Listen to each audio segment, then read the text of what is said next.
Going global. All right, so we kind of exhausted all we can about companies and their strategies and competitiveness, right? And getting above average returns domestically, your natural location, your natural environment, one in which you know. Now it's time to expand, right? And go beyond your borders, your domestic country. So what would be some of the reasons you could think of why a company finally decides to go overseas, to go international? What are some of the reasons that you think? Like a new market, like potential customers or fans that would be interested in it. Okay, so you say, hey, maybe we kind of capped out where we are domestically in terms of consumer demand, right? We're kind of going to get what we're going to get. We kind of maximize that. Do we let the product just suffer? Do we let the service suffer, right? Do we just let it die out here domestically? Like, no. There's ways, multiple ways you can keep making more money. One of them is, hey, let's go across the border and find a whole new market. New potential set of people who want this product. Maybe we could sell it for even cheaper over there because of economics over there. And maybe we can make even more profit, right? Maybe we start removing the ones here domestically and start transitioning overseas. And now we'll introduce something new over here domestically. What else? So a new market, to expand the market. Yes, Christian. Some competitors are already over there in other countries. This, okay, right, to catch up to your competition. All right, so you have competitors, and those competitors have already taken the steps, moved ahead of you, and already went into these new markets. You're trying to play catch up and observe that it's doing well. Maybe you've spent some time and you waited to see how the consumer base responds out there. And now that you see it works, now it's time for you to go over there and compete also and get your share of the pie. What else? Favorable government regulations. Yeah, absolutely, right? Favorable government regulation. Taxes are cheap over there. Regulations, maybe we have to change this product because the government cracked down on this and now it's not environmentally friendly anymore. Doesn't meet the EPA's green standards, right? Maybe the culture of the politics in the United States have shifted and changed, right? Now people may view this thing as unethical, this product. It's not green, right? It's not sustainable. So you're like, well, let's go somewhere else where people feel it differently because of their culture, but also because of the government's more lax. So you also can have favorable tax incentives. The U.S. I would say is moderate on corporate tax and on personal tax. Look in other parts of the world. Look at other parts of the world, which you would maybe describe as socialists. You gotta be like, you go to the doctor for free, you get the free education, but your paycheck, you're giving away half or more than half every time you get paid, right? That may not be acceptable to you, right? You're like, maybe I'm young and I'm 18, I don't need to go to the doctor that much. So don't take 50% of my entire check each year, right? So just a whole different way of thinking for individuals, for consumers, and for businesses too. Or maybe sometimes there is political clout in certain areas, right? So a lot of businesses in the U.S., they interact and mingle with heads of state in foreign countries, right? For kickbacks, for favoritism. Or we just saw Elon Musk, I think, was in Saudi Arabia, and a few other people. So you may have some sort of political or government advantage by having a relationship built in already for these foreign markets. All right, so you got a business strategy, thinking of lowering your tax base, reaching out to a new market, increasing your market size, and then you have a corporate strategy, and like, hey, we could just totally restructure our company. We could get cheap labor, right? So we are able to get cheap labor, maybe get a call center in India, call center in China, right? As opposed to paying what you would pay here in the US for the same amount of employees. Maybe you buy out your supplier, you buy out your distributor, therefore you effectively you have more competition. So several different reasons, and we'll talk about this as we go through chapter 8. So here we're gonna do a few things, right? We're going to explain some incentives, identify 3 basic benefits to international strategy, explore some determinants of national advantage as the basis for international business level strategy, describe 3 international corporate level strategies, and discuss environmental trends affecting the choice of international strategies. I was doing purchasing buildings here in the United States for quite some time, purchasing properties, single family homes, multi-family, office buildings, multi-use. And it's very, very expensive, right? Very, very expensive, the real estate here in the US. Although you can get good gains, it's still expensive. So if you want to increase the scale of amount of properties you own, you're gonna need a lot of capital to acquire those properties. So I started traveling the world, and at that point I was in South Africa, and I was doing humanitarian work there. So I do mental health therapy for people in South Africa and Peru and a few other countries. Right, so I help kind of build up their trauma centers and help them get out of poverty, escape poverty, education, so on and so forth. And so I kind of just happened to come across some heads of state out there and having discussions, and then we started talking about real estate and investing. And they were interested in someone from the United States who kind of had viewpoint of how to acquire these properties and transform them to make, create value for them. So that just happened to be a good relationship I had. Effectively, I was able to get, not only raise like private equity money, but I was able to get massive loans to start buying properties out in South Africa, particularly like Cape Town, South Africa.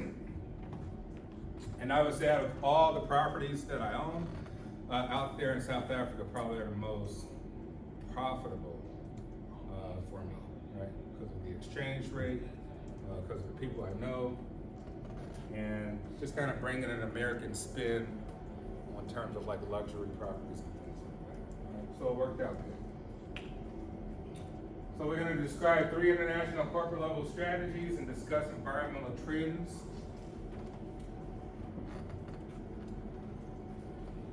So we'll talk about 5 modes that firms use to enter international markets and discuss 2 major risks of using international strategies. What are some risks that you could think offhand about going global, crossing international borders as a company?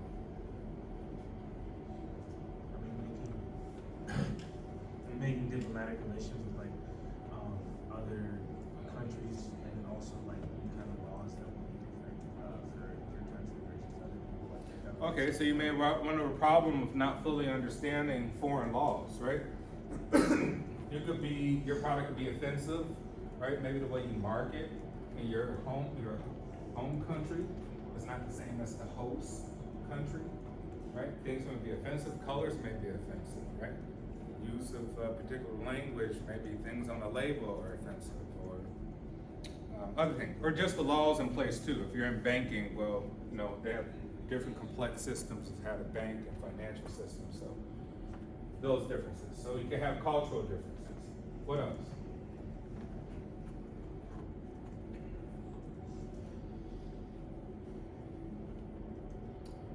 What else? Entering a new foreign market.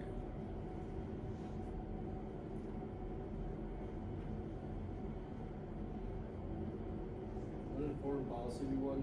Like if one country, let's just look at United States and Russia, if we're not on good terms and you try to go over as a United States-based company and try to get your door to that market, that may not suit well and that could cause more tensions. Yeah, absolutely, right? So we live in a highly globalized society. Information gets around very quickly. And so if there's a political ideology or something that's shifting, that there's a change happening, yeah, you lose consumer base just on the fact of you being an American company coming over to a foreign company. Think of also just things that are already in place in terms of differences in technology and how different cultures do things with the technology. What are some examples you could think of, like things that are here one way in the United States for a product, but completely like reverse or different?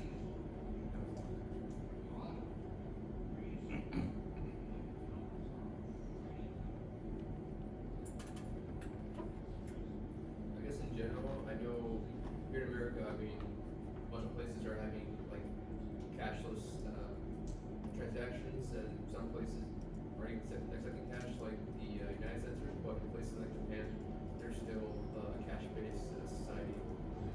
Yeah, that could be something, maybe point of service systems or, these cashless currencies we have now.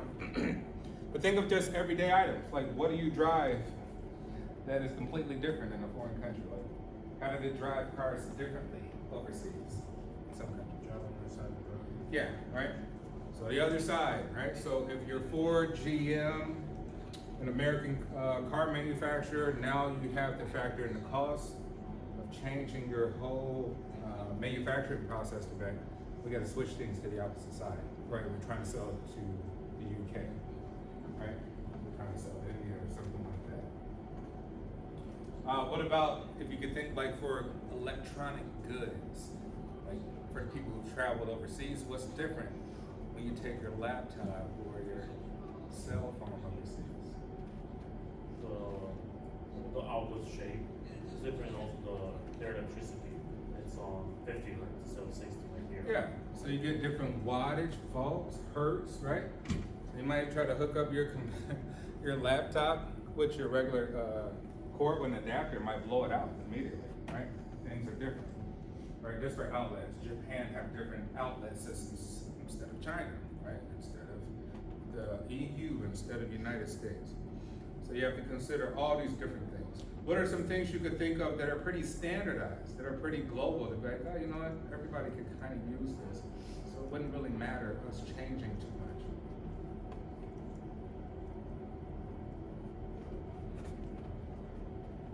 Like think of consumer goods.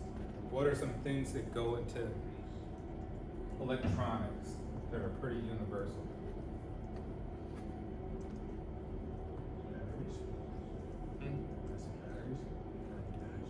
Batteries? Well, different types of batteries. Yeah, it'd be different types. I'd say batteries they're not as different, I would maybe say. So, what else? Think of what goes in that laptop that came up from a foreign country in the first place. Chips. Like processing chips or something. Yeah, so we think, right? Processing chips,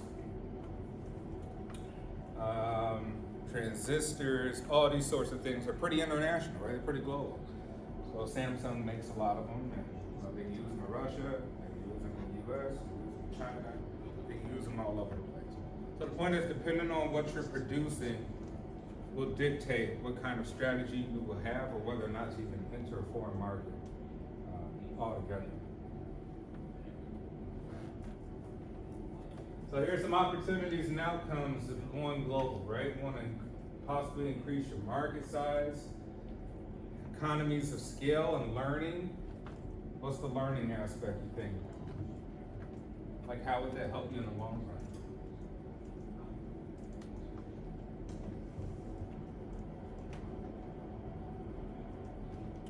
All right, think if you're able to achieve going global in one country and figuring out their culture, their laws, their government, their politics, the changes in the way that they do things, if you are successful in doing that, the sky is the limit pretty much at that point. You'd be able to replicate that almost with any other country by looking at their obstacles and applying the same methods that you use to overcome.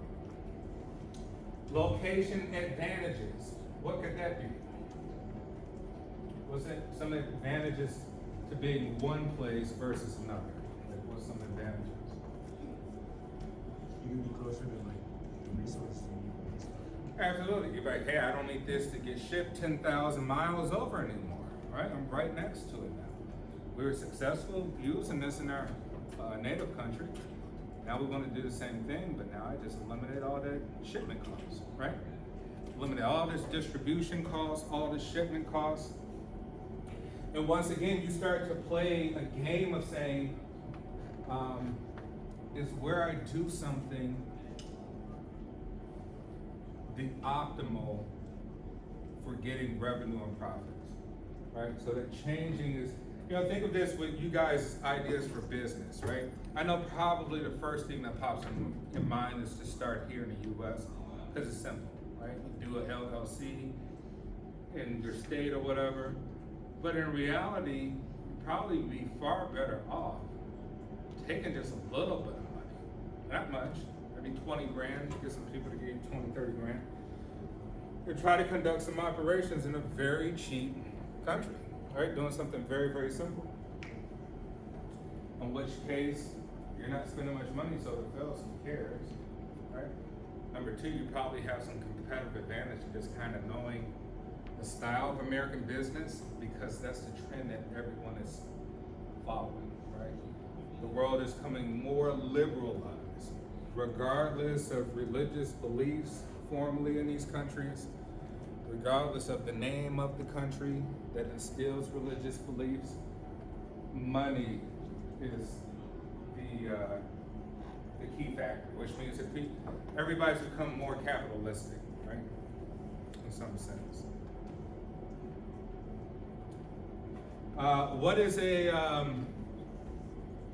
What's a universal product you could think of that you could apply everywhere around the world quickly? Like, what's something that everybody needs on Earth?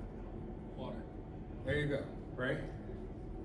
Like, what would be, that wouldn't be that challenging to try to provide clean water to people that absolutely need it. So you can say, hey, I can do it here at 7-Eleven down the street and charge $2.39, $2.59, get the cool bottle, all of that stuff, right?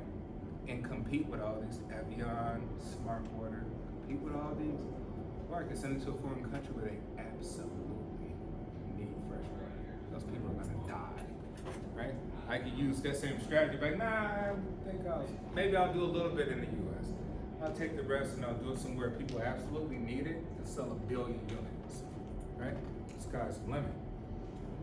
So once again, there's, kind of refresh and reframe your thoughts of thinking like, well, doing it here may not be the most cost effective, or it may prevent you from actually making profits in the long term,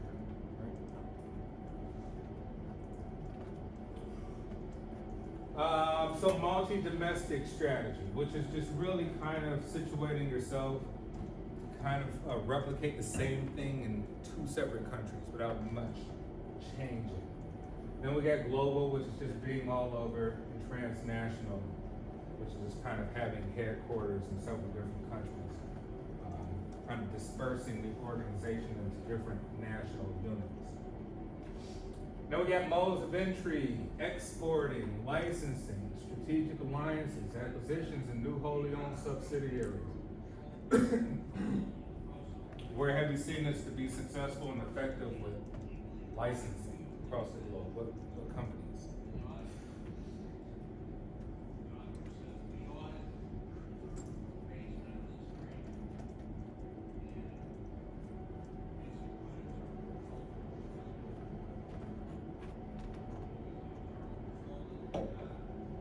I think this should be an easy one for all the sports people, for my athletes, right? Global licensing, what's some examples? Licensing, you said? Just think global sports. Maybe becoming like an agent. Yeah, maybe you could become an agent to stars all over the world, but think of just products, like licensing products around the globe. Like, where do you see this happen?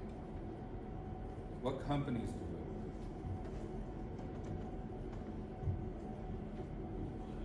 Right, think of Nike, think of Adidas, right? Think of FIFA. They do events, Hmm. like Olympics and stuff like that. Yeah, you think of Olympics, right? Licensing, Ralph Lauren Polo does a lot of the Olympic stuff. Once again, when it comes to soccer, you think of whoever really got the bid at that time to do the licensing, which would be Nike, Puma, Adidas, right? All over the world. All right, some of the issues is there could be management problems and risks, right? You got somebody that's running a corporation over in a foreign country. Are they American? Are they a foreigner themselves? And if so, the back and forth may pose a risk of them trying to understand how to make it all work with the two countries working together. So you got management problems and risks. Communication may break up because the cultures are completely different. The politics are different. The economics are different. And some outcomes for competitiveness are enhanced innovation and improved performance.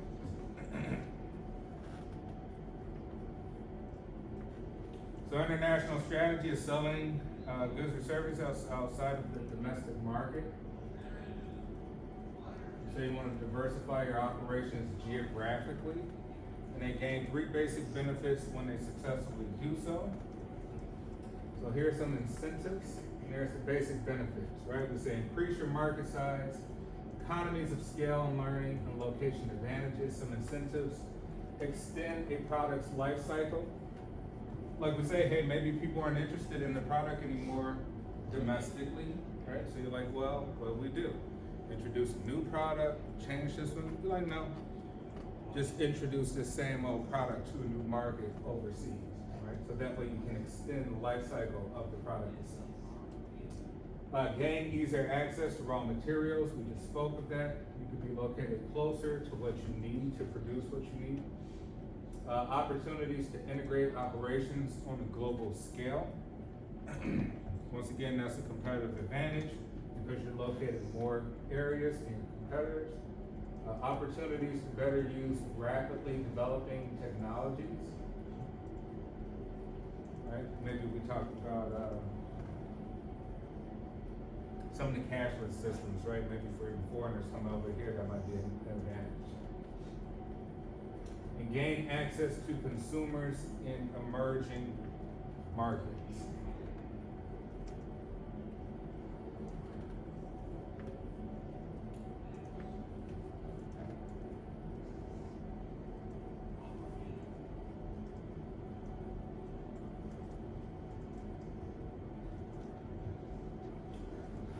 All right, so economies of scale and learning. By expanding the number of markets in which they compete, firms may be able to enjoy economies of scale by continual process improvements, enhance their ability to reduce costs and increase the value their products create for customers. So here you're just trying to reduce the cost, be able to increase your profit, right? They're potentially keeping but you're pricing things at the same or lowering the price in order to gain more customers.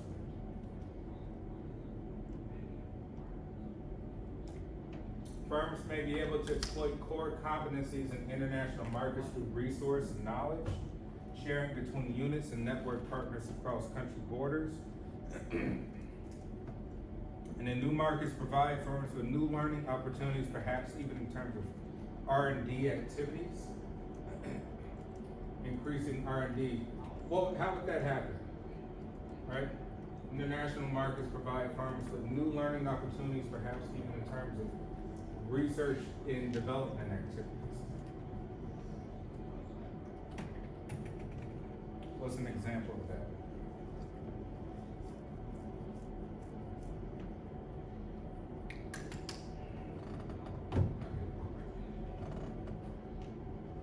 Right, yes.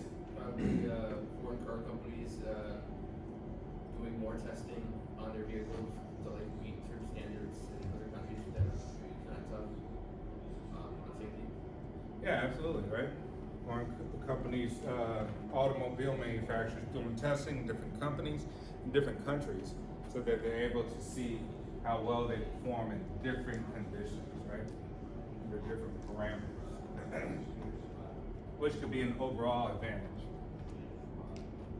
Or you could test any product, right? You test any product with a cheaper market, you're lower cost of your research and development by doing so. Thus, you're able to get a competitive advantage by lowering net cost of R&D altogether. You could say like testing the iPhone in China, right, versus testing it here in America. It'd be more costly. All right, some location advantages, right? Lower cost labor. Apple has taken this strategy a long time ago and faced a lot of criticism, but now it seems to be the norm. Energy, right? So maybe you're able to purchase or have access to oil reserves easier out there for a cheaper cost. Some natural resources, things dealing with agriculture and other facets of that, and critical supplies and customers. Maybe you want to be closer to a particular type of customer, because maybe they have a larger population of people who want that specific product.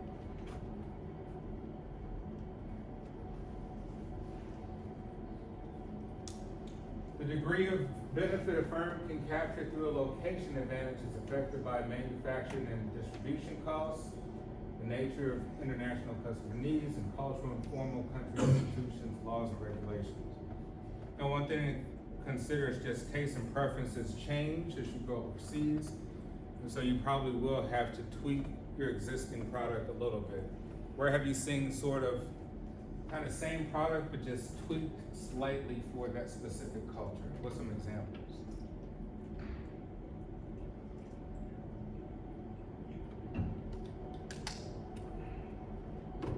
What about Coca-Cola overseas? Is it any different? Say if you go to Mexico. In what way? It just tastes different.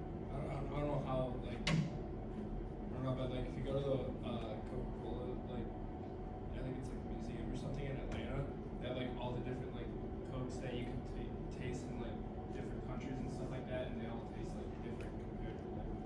Yeah, right. So they tweak. It could be pure cane sugar. Right? Yeah. Maybe they use brown sugar instead of refined white sugar like they use here. Maybe in other countries they don't take to the taste of high fructose corn syrup, which the U.S. loves a lot, puts in everything now as a sugar substitute, right? Which gives everybody diabetes. But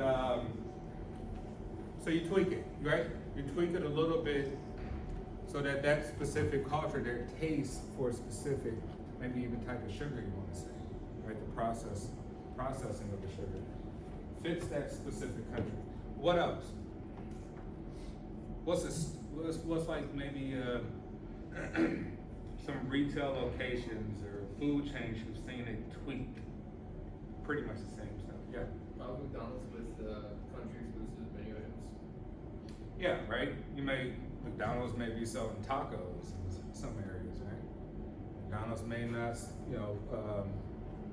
give away ketchup in certain countries, right? The French don't have a preference for ketchup. They prefer mayo with their French fries, right? So it's a little bit different how you do that. But yeah, McDonald's would definitely be a good example of how they tweak it.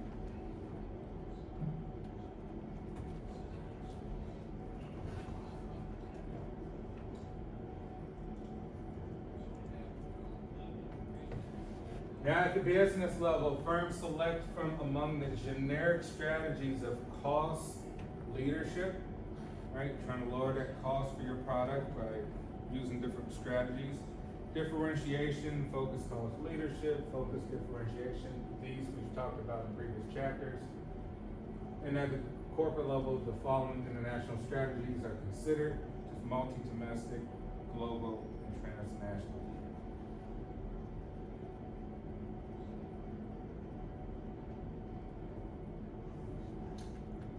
Alright, so firms considering the use of any international strategy first develop domestic market strategies, right? So earlier I said that, hey, maybe you want to just jump overseas and go do something, right? But that really would apply if you are doing something universal. a simple business. But if you're doing something a little bit more complex, you probably will need to have experience in your domestic market to see how it performs, the changes need to be made over time, et cetera, et cetera. So you kind of have to get the learning curve first if you have sort of a more complex business.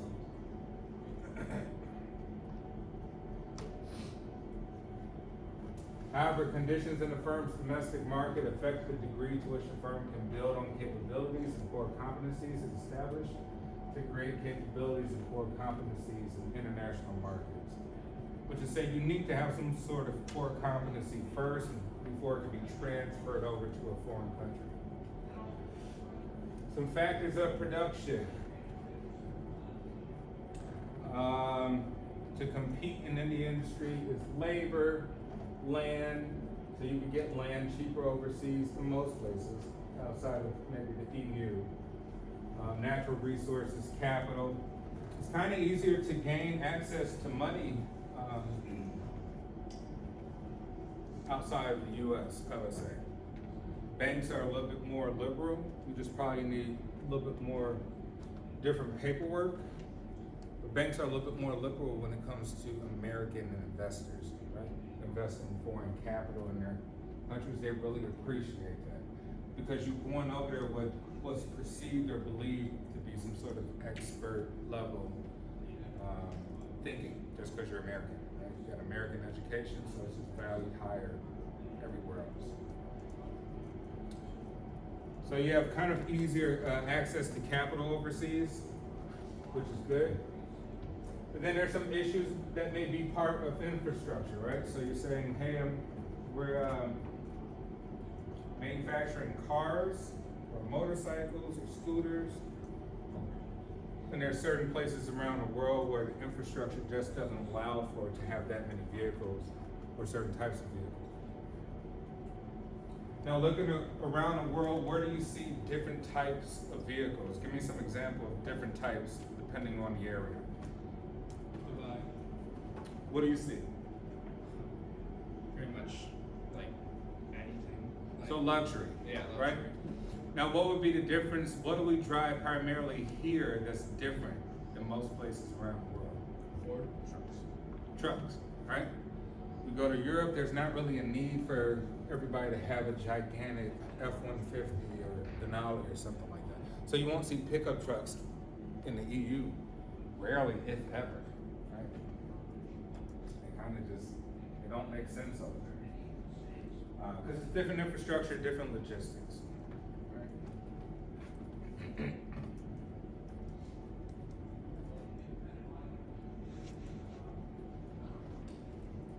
All right, some demand conditions characterized by the nature and size of customers' needs in the home market, where the products firms competing in an industry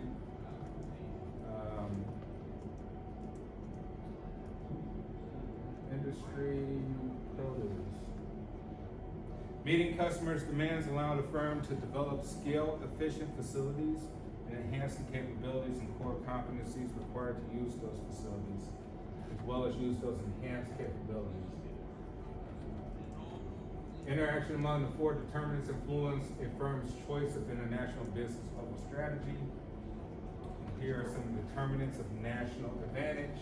Factors of production, demand condition, how much do people want that particular thing, firm strategy, structure, and rivalry, and related and supporting industries. Related and supporting industries is sort of interesting one because it talks about political, right? It's basically, are the politics conducive to what your operations are in that foreign country? Or are they gonna kind of hold you up? Where some informal conditions could be some of the institutions already in place, such as the culture, maybe religious systems, and other things dealing with like national identity.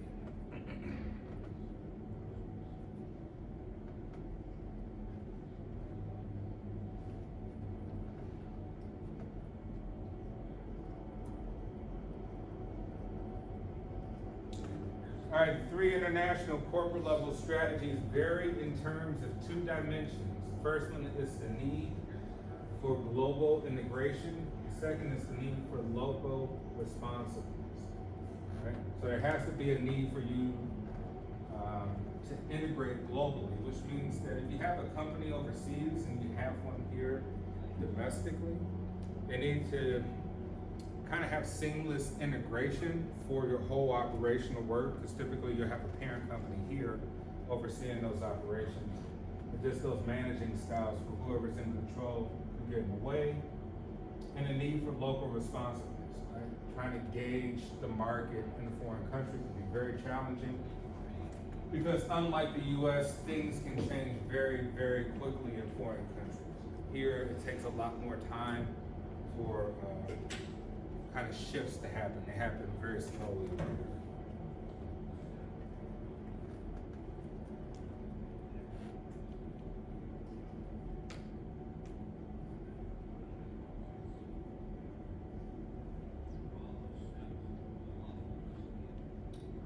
All right, transnational strategy, right? It's a strategy through which the firm seeks to achieve both global efficiency and local responsiveness. So you've kind of filled in both modes, both dimensions. The transnational strategy integrates characteristics of both multi-domestic and global strategies. It requires flexible coordination, building a shared vision and individual commitment to an integrated network. What's some successful, you could say, transnational corporations? Or even ones that you would say are pretty successful globally, like either they got major markets overseas and they're successful, or they're just kind of pretty much everywhere at this point.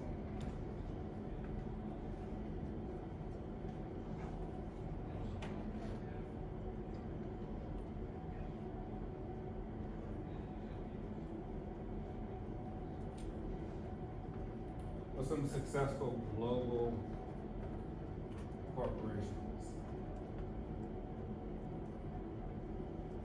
Is Amazon global? Is Tesla global? Maybe Tesla's. McDonald's. Yeah, McDonald's is truly global, right? You could say maybe Tesla is transnational in some way, not global, because the largest electric vehicle manufacturer is from what country? Right, it's China, BYD, right? So you figure people in China are not buying Teslas, right? They already got a company that provides one at a cheaper price. Tesla tried to enter the market in China, probably way more expensive. People are not going to buy it. So yeah, Tesla's not global, but they may be transnational. You would say like, hey, Tesla within maybe the European market is doing well. Maybe in South America, right? Parts of it, not all the parts. But McDonald's, it may be Coca-Cola, you could say are truly global and globally integrated corporations.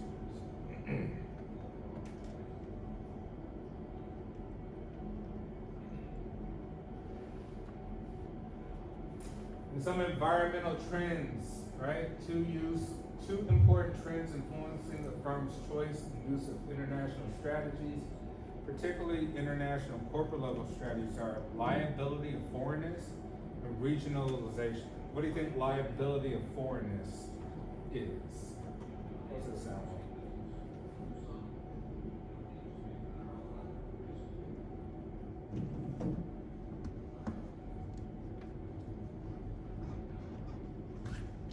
Right, liability of foreigners is just not understanding a particular culture, right? Or their culture not really liking you, as we were saying earlier, right? Maybe they can spot that you're a foreign country and you just don't capture their attention the way that a local company would. Right? You made some mistakes in packaging the item or marketing the item, what have you.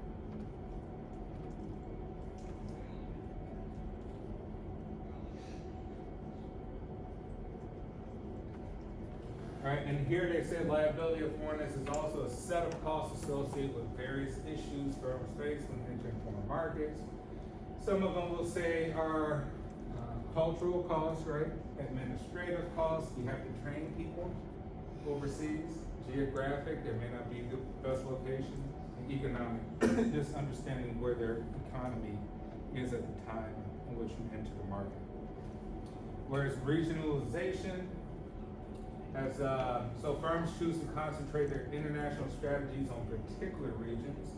Say, Ford just wants to focus on Ford European Union, Ford Europe, or GMC Europe, rather than on individual country markets. Right? Regionalization has numerous benefits that allow firms to marshal its resources to compete effectively rather than spread its limited resources across multiple country-specific international markets, and focus on a particular region allows the firm to better understand the cultures altogether, legal and social norms and other factors that are important for effective competition. Markets may be more similar, which would possibly allow coordination and sharing of resources. Right, so there are some benefits to just concentrating on the region as opposed to concentrating on just one specific country. Because if you do think the European Union has an agreement and they all coordinate and work together, just focus on Bulgaria or France might stifle you versus your competition. We're kind of opening up outlets all through the union itself, right? Because they recognize that there's a common group of people there. There's a common ideology.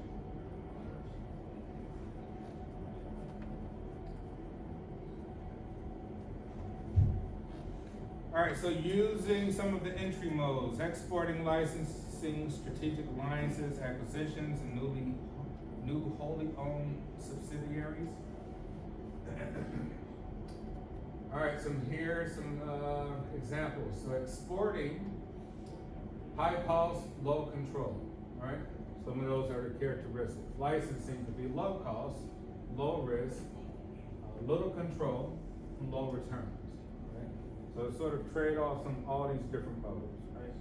Your license is not that risky, but you do have little control because you're allowing somebody to use it at their disposal and make it low returns.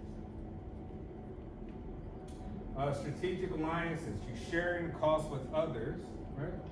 Sharing the resources, sharing the risks, problems of integration, corporate cultures. Where have you seen some sort of strategic alliances happening recently? Think of maybe even the fashion industry.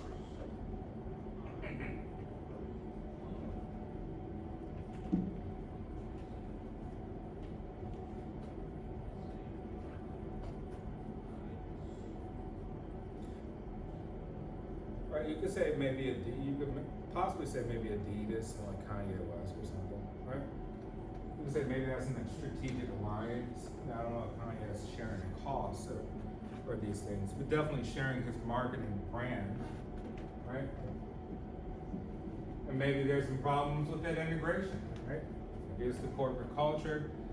Maybe if Kanye is viewed as sort of the company itself, right? He was able to sort of, I guess, hurt the partnership for whatever reason. Then we got acquisitions, right? Quick access to new markets, high costs, complex negotiations, problems of merging with domestic operations, right? So it's very expensive to do acquisitions overseas because it's expensive integrating. A lot of the paperwork is essentially more on the American side than it is with the foreign country, right? Which means Americans want their money from the taxes. So anything coming into the country, you have to fill out a lot of paperwork because you want to make sure they get their money, even if you have foreign operations. And then we got new wholly owned subsidiaries, complex, often costly, time consuming, high risk, maximum control, right? So you would go buy an overseas company because you want to have effectively control, but it may be very expensive and it may take you a very, very long time to acquire the company, which may be detrimental.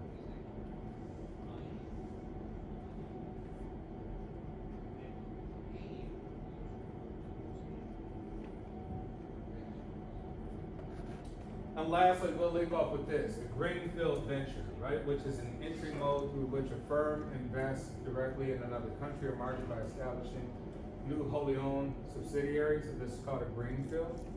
It's the most expensive, the riskiest, complex, affords maximum control, has the greatest amount of potential to contribute to the firm's strategic competitiveness.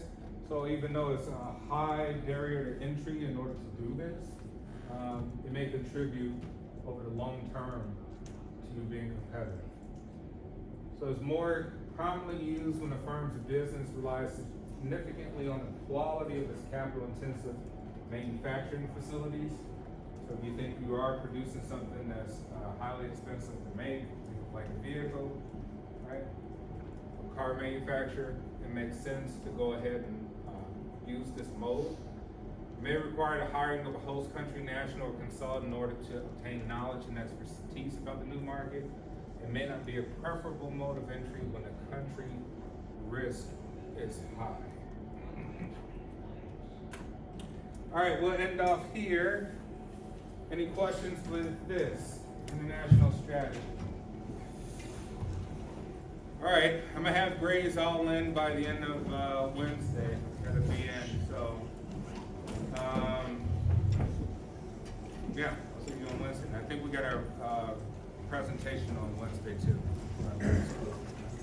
Have a good one.